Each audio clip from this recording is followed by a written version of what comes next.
میں سن رہا تھا ایک بہت بڑے عالم دین، آپ نے بھی نام سنا ہوگا، ڈاکٹر اسرار صاحب کا، مرحوم ہو گئے۔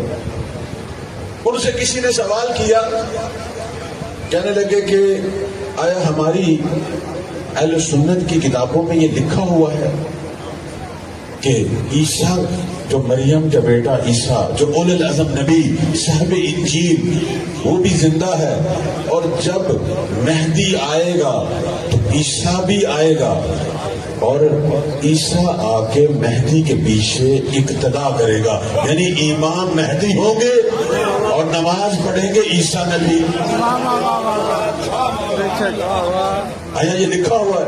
انہوں نے کہا کیوں نہیں، صحیح بخاری میں لکھا ہوا ہے، شیعہ سنی کتابوں میں لکھا ہوا ہے، اور رسالت مآب اس پہ فخر کیا کرتے تھے، فرمایا کرتے تھے اے مسلمانوں وہ کیسا دور ہوگا کہ فاطمہ کا بیٹا بھی آئے گا اور مریم کا بیٹا بھی آئے گا، لیکن جب نماز ہوگی فاطمہ کا بیٹا امام بنے گا، مریم کا بیٹا اقتدا کرے گا۔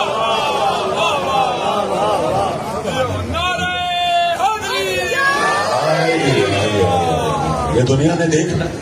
اب یہ بہت بڑے عالم، بہت بڑے اسکالر گزرے ہیں ڈاکٹر صاحب، ان سے انہوں نے پوچھا کہ آیا یہ حق ہے؟ یہ شیعہ اس قسم کی باتیں کرتے ہیں۔ انہوں نے کہا نہیں، یہ حق ہے، اور مہدی صرف شیعوں کا نہیں ہے، ہم سنیوں کا بھی امام ہے، بلکہ میں کہوں گا ان 12 اماموں میں سے واحد امام ہے کہ جس پہ کوئی اختلاف نہیں۔ ساری دنیا کے مسلمان فرقے اگر کسی کو امام مانتے ہیں تو زہرا کا یہی بیٹا مہدی ہے، باقیوں میں ہو سکتا ہے۔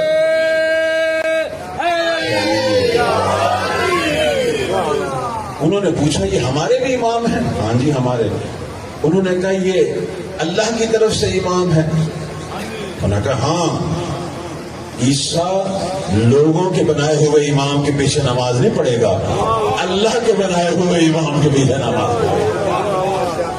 یہ ہے کہ جن کے من اللہ ہونے پہ تمام مسلمانوں کا اتفاق، سارے مسلمانوں کا۔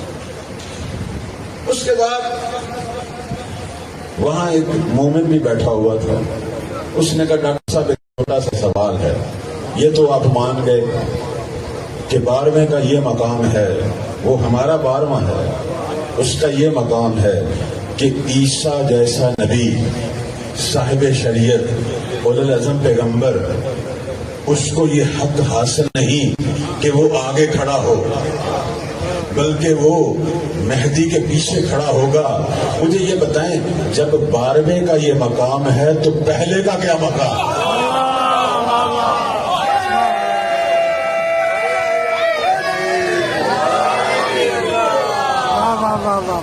اس وقت وہ گھبرا گئے، کہنے لگے تم لگتا ہے شیعہ،